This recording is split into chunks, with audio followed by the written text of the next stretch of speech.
Hi, I'm Joe Tolles. Growing up in the foster care system, working within it, and single-handedly raising 8 teens adopted from the foster care system has given me a unique view into that world. My reputation for working to keep children connected, healthy, and happy with families who love them is important to me. Who I am today is a far cry from what my circumstances might have dictated. To start, I had to navigate my own childhood hurdles to become the athlete, father, and therapist I am today. Together with child advocate specialist Renee and our guest, I will highlight the issues that impacted me on my journey, issues that are most likely impacting children and families today. Join us as we examine my first steps out of the starting blocks and into the race.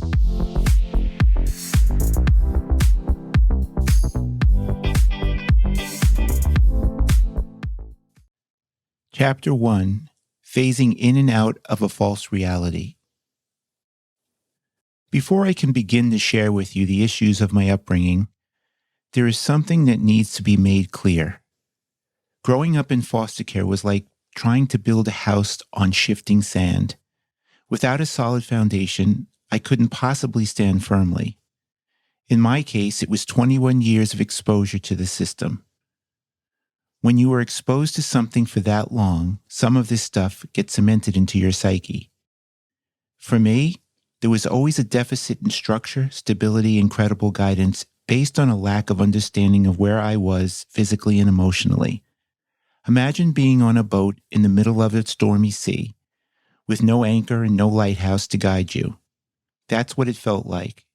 My basic sense of identity was adrift, and I believed that no one could possibly understand the turmoil inside me.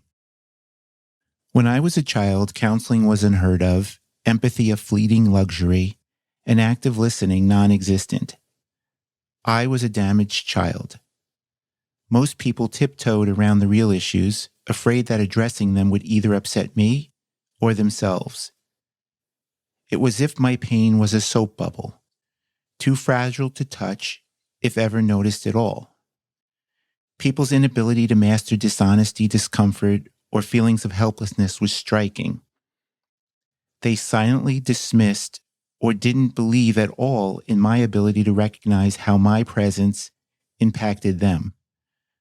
My visible and invisible discomfort made them uneasy, and therefore, I couldn't trust them to really care for me because in my mind, I was the cause. These deficiencies had a profound impact on my identity. In fact, they were often in direct conflict with the ever-developing identities of those around me.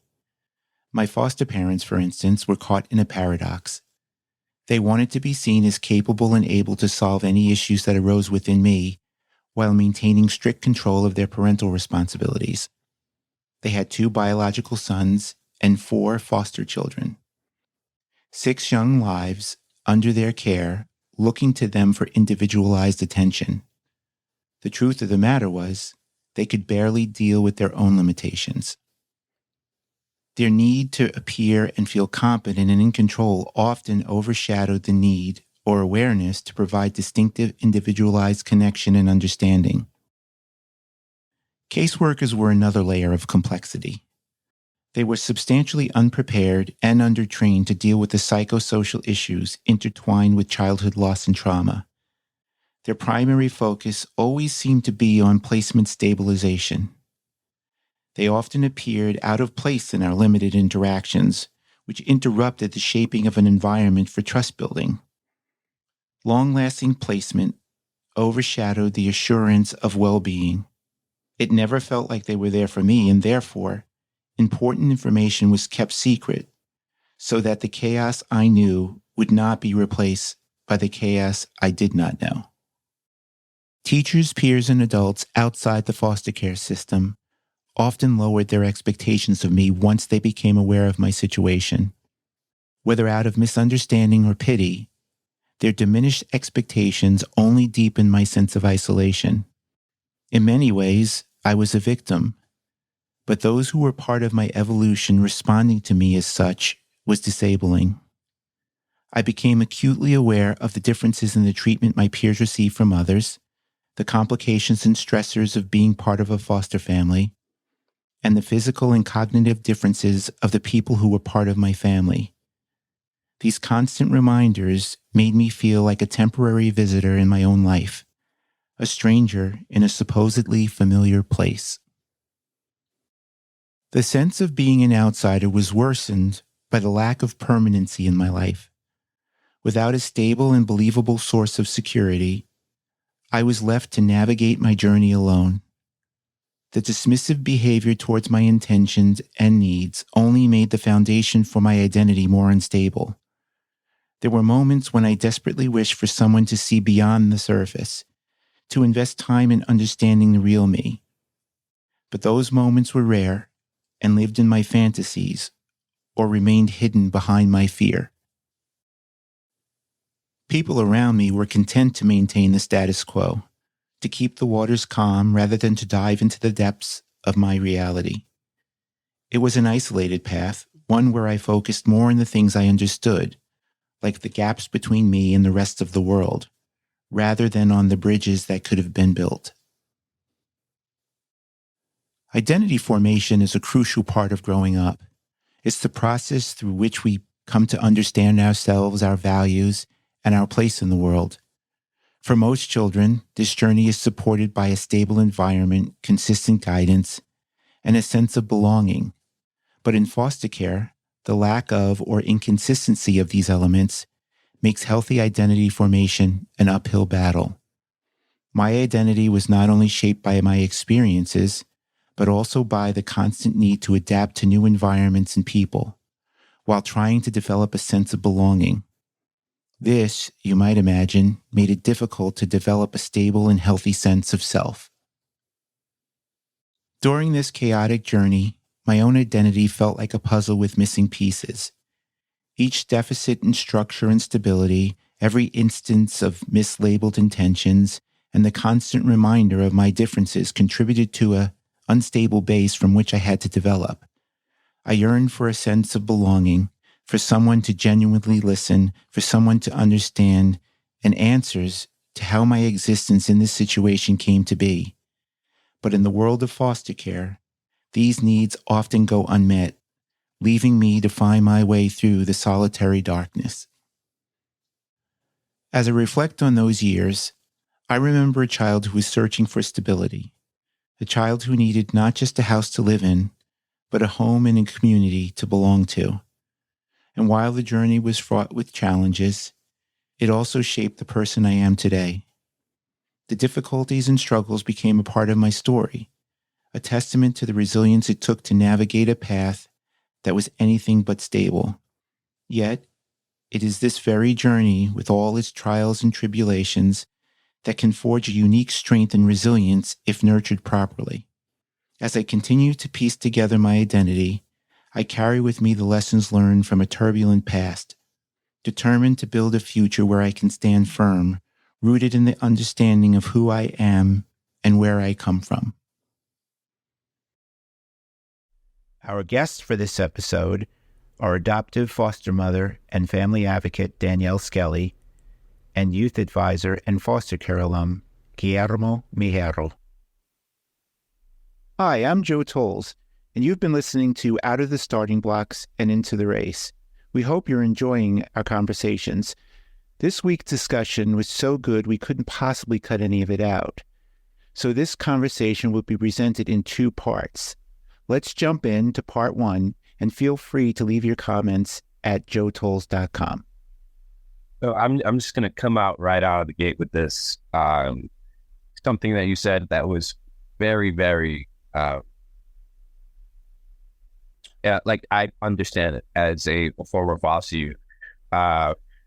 When you talked about being in this house, trying to build a house on shifting sand, I think one thing that would give a lot of, not only myself, but a lot of people in situations like myself and those who are also currently in the system, what was the point where you felt the sand stop shifting under your feet? I don't know that I have. Powerful. That's powerful. Yeah. it's also, we talked about that comfortability in an uncomfortable space. And so a lot of those things carry through, right? There's those people that need sort of that chaos swirling around them, and they're not really comfortable unless that's happening. For me, I don't tend to live in that space, and I try not to live in that space.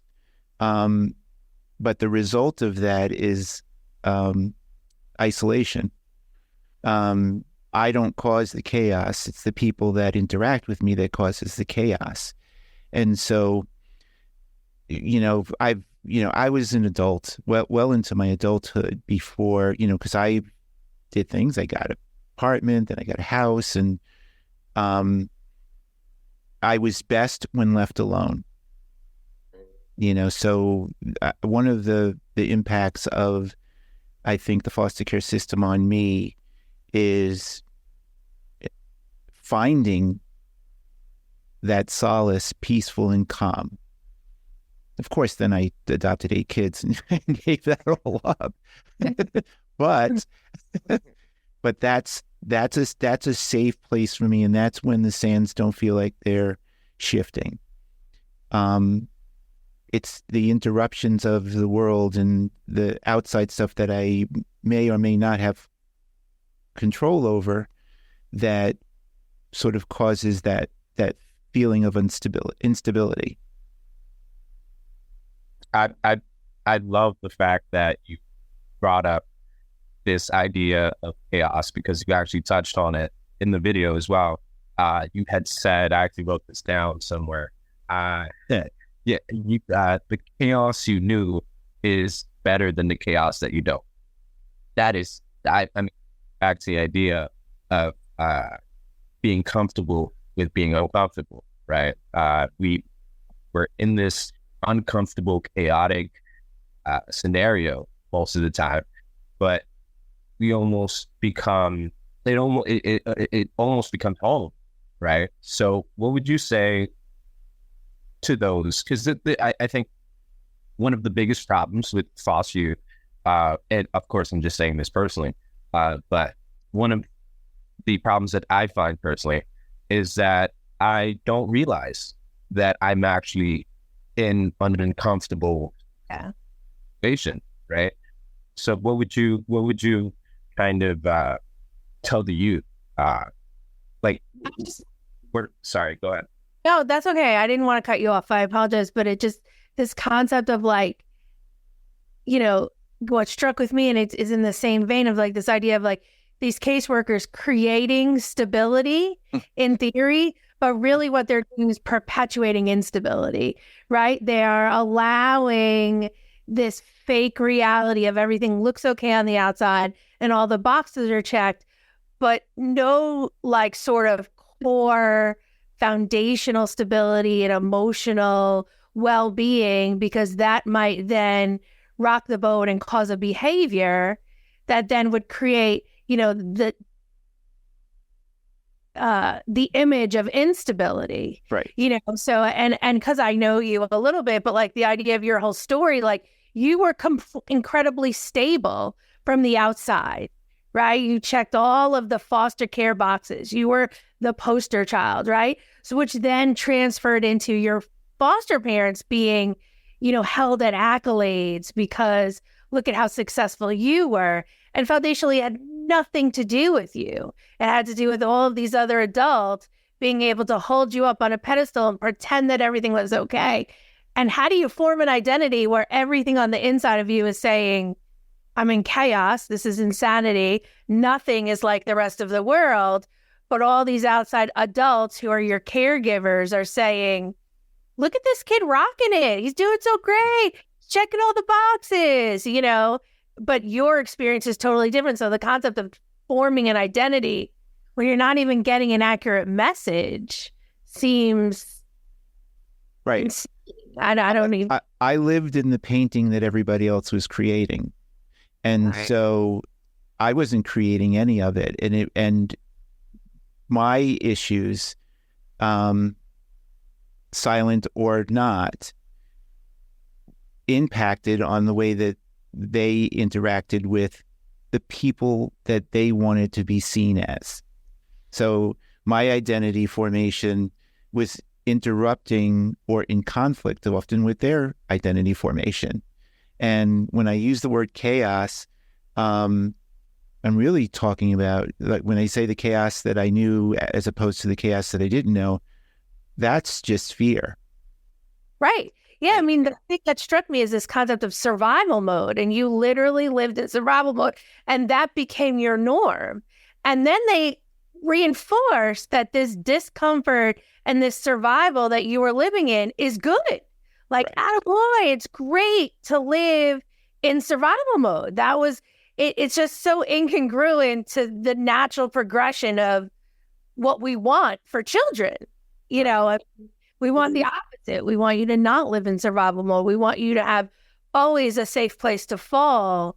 And you were actually encouraged to never feel safe, and that was appropriate. Right. And as this story progresses, you'll see that there were really big events that where silence, that being that silent soldier that we talked about in the beginning of these whole podcasts, is where what I had to do to survive. Because if I didn't comply, then there was a whole land out there beyond what I knew that frightened the hell out of me. You know, it's similar to you talking about moving into your apartment, your own apartment for the first time. It's like, what is this? Like, what do I do? There's the things that we connect to, sort of stability or comfortability, were not there. It was just you, right? And you had the prize, right? The apartment, but now what do you do with it? And how do you fill it with the things that you are expected to fill it with? Yeah, well, I just also wanted to bring up another quote from, because you said a lot of powerful stuff in there. You had talked about, and the phrasing is really what got me. You said the lack of, I think you were talking about recognition, the lack of them really knowing what was actually going on, made me actually think about darkness.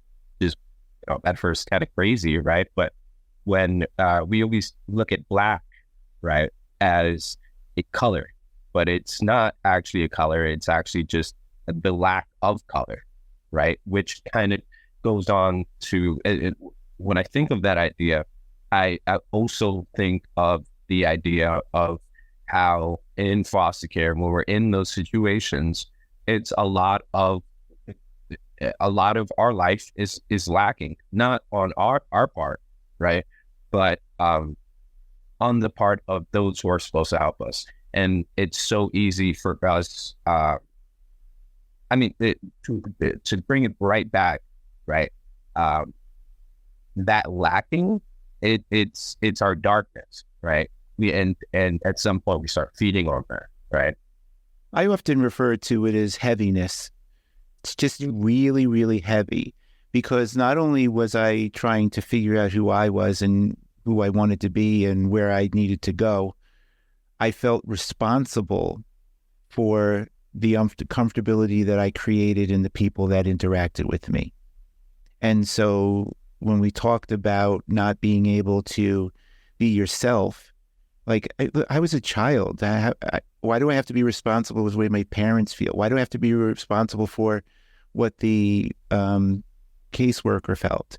But I felt that responsibility. Now, that might have been just who I am, because that's who I am as an adult. So that might just be an issue for me, but I'm sure that other people might experience that in a different way. But it was heavy.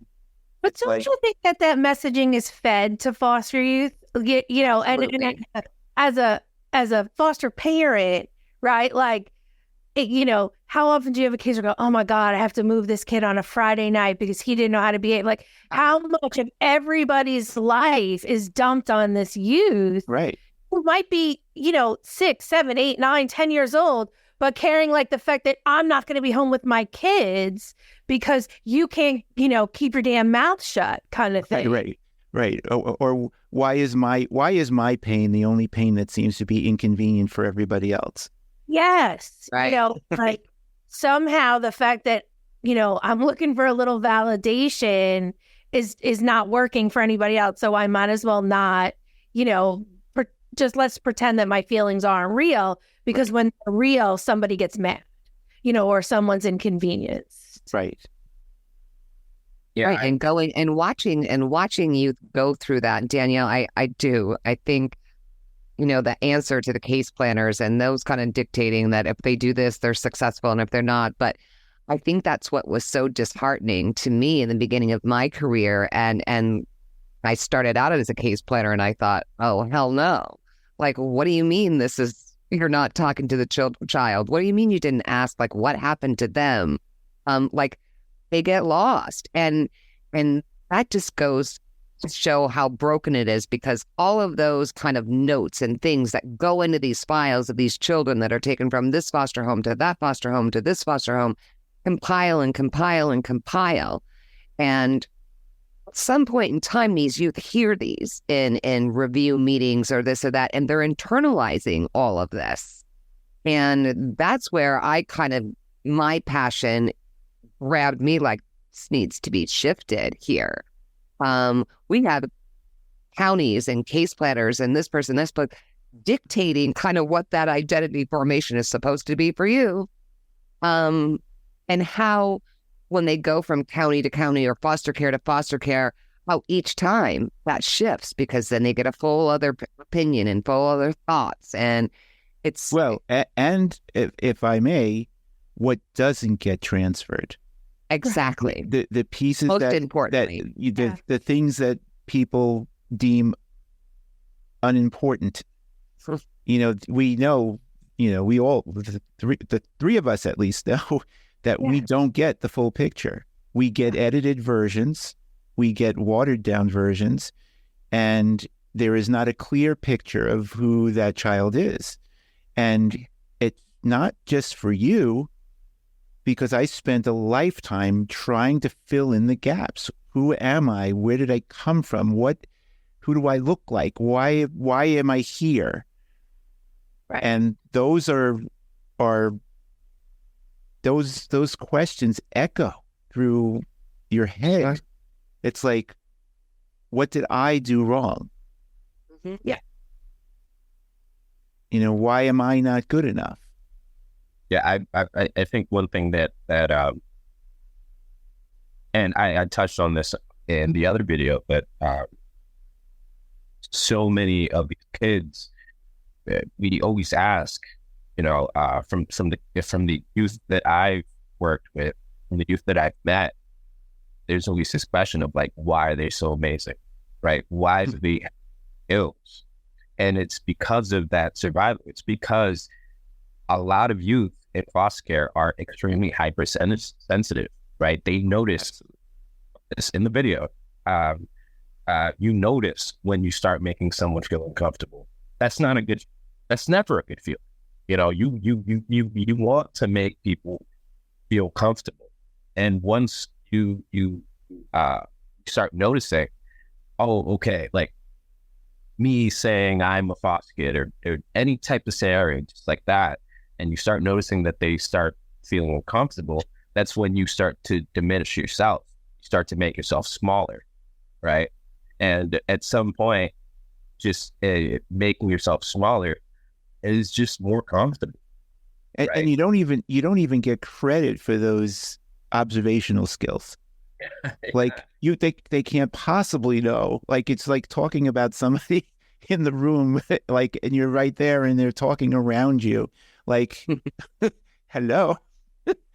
It's so weird because, being a foster parent for as long as we were, an adoptive parent and all that kind of stuff, like, I never realized,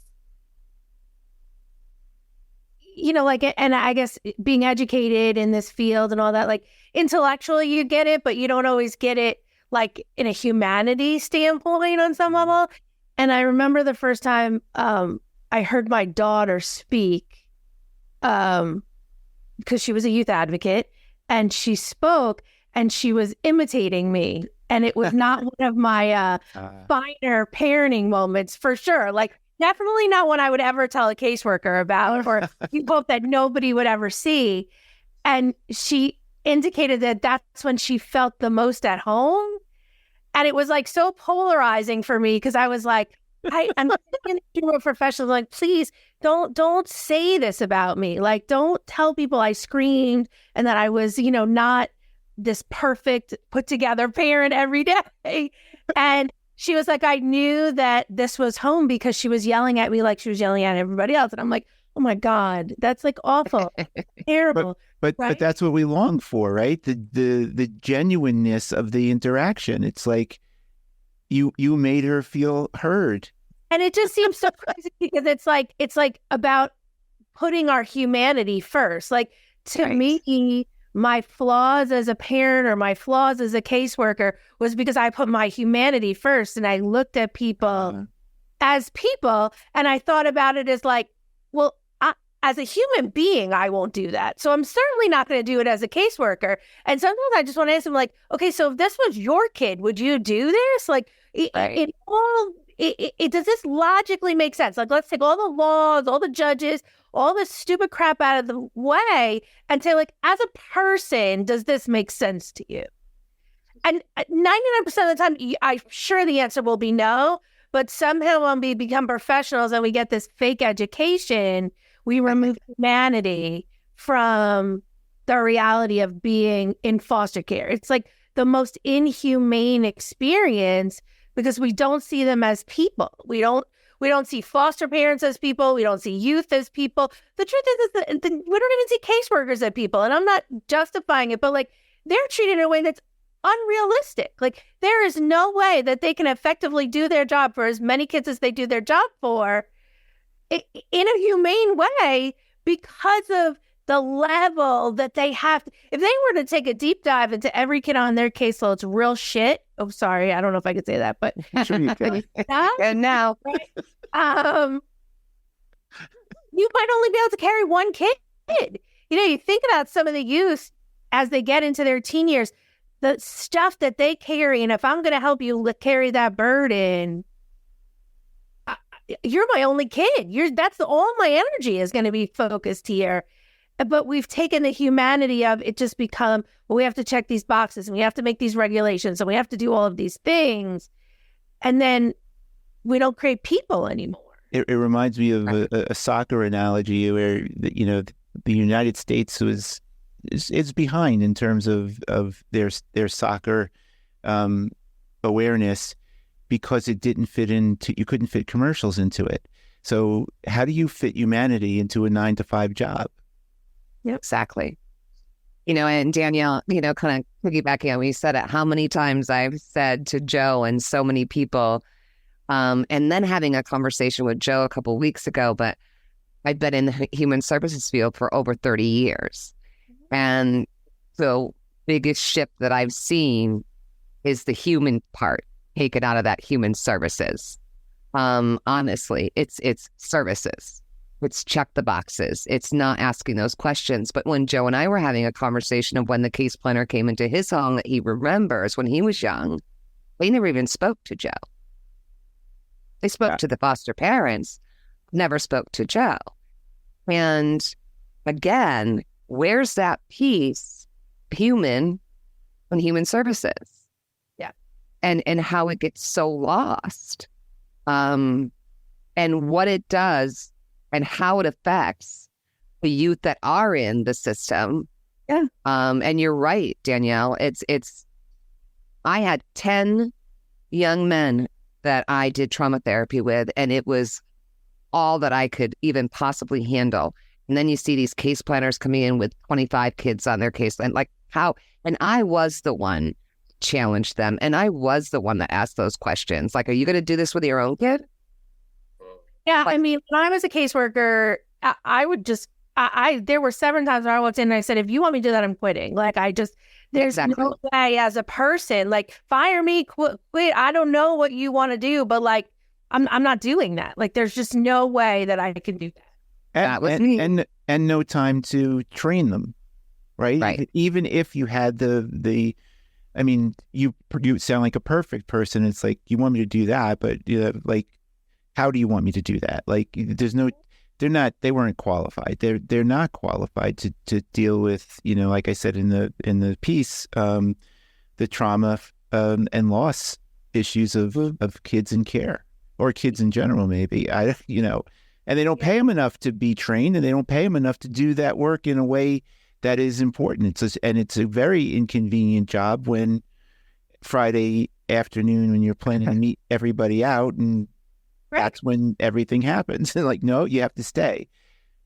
Well, and it's also not a job that really fosters or rewards experience, right? Like, you could be doing it 30 years, or you could be doing it 3 years and making the same amount of money. Right. Whereas the truth is I would want someone who's been in the field 30 years coming into my house and giving me advice, not excuse me, but I've said this more than once, like, you don't even own a cat. Your mom still pays your cell phone bill. Right. Like, don't tell me about how to run my house when I have 10 kids here trying to figure out how to feed them all. And literally your plate is in the microwave when you get home. Right. Like, we're not the same.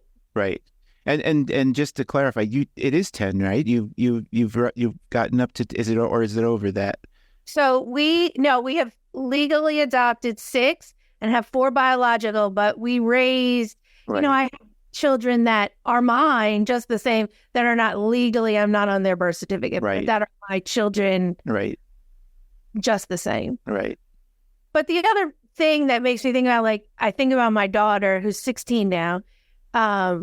She's been with us since she was 4, and we raised her mom. That's how we ended up with her. So we were like technically a kinship placement. And I remember we were sitting all around, and some of my older kids were there, and we were talking about like how they came to our house and caseworkers, and we're just having like this foster care of reminiscing, I guess you would call it. And she like looked at me and was like, I was in foster care. She lived with me for 5 years in foster care before we were able to adopt her. Wow. And the caseworker came once a month. And I said, remember that guy? Like, and she had the same caseworker for a while. And I'm like, remember that guy that used to come every month? He never even had a conversation with, what she remembered? She goes, oh, the guy that gave me a Barbie for Christmas? Right. So her whole experience of foster care. And like, I think that's a double-edged sword, because I think it speaks to the power of kinship, right? That her moving in with us wasn't a foster care experience. But at the same time, if it wasn't a positive experience, that guy has no idea, because she didn't even know who the hell he was. Right. And he came to our house for 5 years before she was legally adopted. So, I mean, yes, it's wonderful, but yes, like, that's awful. It is awful. Right. That, like, if we were tying her up when he wasn't there, he would have no way of knowing, because it looked fine on the outside. Right. Weren't, but thankfully you wouldn't know that. Yeah. No, he's still very much alive and thriving. Right. But it's just this concept that, like, he just comes in, everything looked okay. Oh, they're really experienced. By that time, we had been foster parents forever. So it was like, if he came over the threshold of my door, it was only because he absolutely had to, because he probably needed me to sign something. Otherwise, I'm lucky he drove by my house. Right. The sprinklers on, the lights are on, they're there. Right, exactly. Car's not wrecked there. Guess everybody's alive. Yes. Yes. Craziness. Yeah. In my case, it was, there was a transition in the household. So then it became just a foster mother. And we would just talked around. Like, we just needed to see us, just to see us. And most of the time, it was her complaining about things that we had done. So, like, oh yeah, let me tell you my deep, dark secrets. It wasn't going to happen. It was just pacifying her anxieties and her issues with, So she'd keep you, just so they wouldn't have to worry about moving you. Right. And she was not at all ever thinking about, but there were other stories that will unfold as we move forward in this journey that was not the message that we got.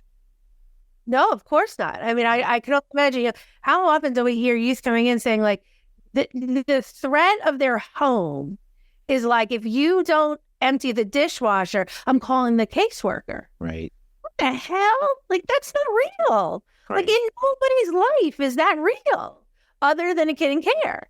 It's very real for them, because you still hear that today, right, Danielle? You still hear that today, that if I don't do A, B, and C, they're coming to get me. And for my one daughter, it was, if you don't use the back door because you dress too much like a boy, and I don't want my daycare kids to ask any questions, so you need to come in the back door, otherwise you can't live here. So because of her physical presentation of who she is innately, she finally got to a place where she found her identity and was starting to express it. She was told, no, you need to walk in the back door because I don't want anyone to ask any questions. And so when you do find an identity, you're not really allowed to have it because you might not have somewhere to sleep, right? And for her, who had slept on the subway for extended months at a time just to not be wet, the reality is that coming in the back door was better than having to not sleep on the trains in New York City. Wow. That's not okay. I missed those episodes on the Brady Bunch. That's why I say, damn you, Carol Brady. It's like, like the reality of the world, especially kids in foster care, is so drastically different than what we wanted, at least during my lifetime, presenting to the world. Like, no, this is how life is. And if you're not this way, then there's something really radically wrong with you. You've been listening to Out of the Starting Blocks and Into the Race. We want to thank you for joining, and we want to thank our guest for helping us out today. Check out joeltolles.com for your opportunity to have our voice at our backstage conversations, where we continue to talk about important topics. Remember to look for updates at joeltolles.com, where you can book a speaking engagement and get in touch with a host. Thank you. See you soon.